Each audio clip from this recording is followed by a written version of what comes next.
मुंबईमध्ये तब्बल 112 वर्ष जुना ब्रिटिशकालीन सायन उड्डाण पूल वाहतुकीसाठी बंद करण्यात आला आहे। 31 जुलैच्या मध्यरात्रीपासून हा पूल बंद करण्यात आला। या पुलाच्या पाडकामाला सुरुवातही झाली आहे। वांद्रे कुर्ला संकुल, धारावी आणि एलबीएस मार्गाला सायन पूर्व परिसराशी जोडणारा सायनचा उड्डाण पूल हा एक महत्त्वाचा दुवा होता, पण आता तोच उड्डाण पूल वाहतुकीसाठी बंद झाल्यानं स्थानिकांना मोठ्या वाहतूक कोंडीचा सामना करावा लागू शकतो। पाहूयात आमचा प्रतिनिधी सूरज सावंतने घेतलेला आढावा।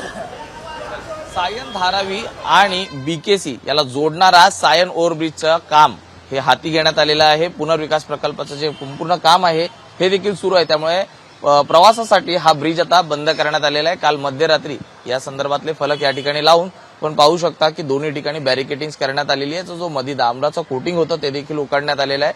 पुनर्विकासाचं काम हे किती दिवस चालणार हे अद्याप सुनिश्चित आहे, मात्र या ब्रिज बंद केल्यामुळे मोठा परिणाम हा वाहतूक वर पडण्याची शक्यता आहे। कारण घाटकोपर कुर्ला एलबीएस रोड मार्गाने येणारं जो वाहतूक आहे त्याचं हे एक जंक्शन होतं आणि यामुळेच आता संपूर्ण जो हा ब्रिज बंद केल्यामुळे संपूर्ण जो वाहतुकीची जी कोंडी आहे ती निर्माण होण्याची शक्यता ही देखील आहे। त्यामुळे पुढे सायन ब्रिज त्याचबरोबर लोकमान्य टिळक ब्रिज यावरती त्याचा भार हा येऊ शकतो। मुंबई महापालिकेने अशाच प्रकारे जे ब्रिटिशकालीन ब्रिज आहेत त्याच्या पुनर्विकासाची कामं ही ठिकठिकाणी हाती घेण्यात आलेली आहे। हा ब्रिज देखील 110 वर्ष जुना होता आणि त्याच्या आता पुनर्विकासाचं काम हे सुरू आहे, त्यामुळे या ठिकाणी वाहतूक कोंडी ही मोठ्या प्रमाणात होण्याची शक्यता आहे। कारण बीकेसीहून येणारं ट्रॅफिक हे देखील बऱ्यापैकी याच मार्गावरून येत होतं, तर मुंबईतून येणारं जे वाहतूक आहे जे पश्चिम द्रुतगती मार्गाला जोडलं जातं ते देखील याच ब्रिजवरनं बऱ्यापैकी त्या साईडला जाताना पाहायला मिळत होतं। त्यामुळे आता हा ब्रिजच पुनर्विकासासाठी बंद झाल्यामुळे मोठ्या प्रमाणात वाहतूक कोंडी ही या ठिकाणी होताना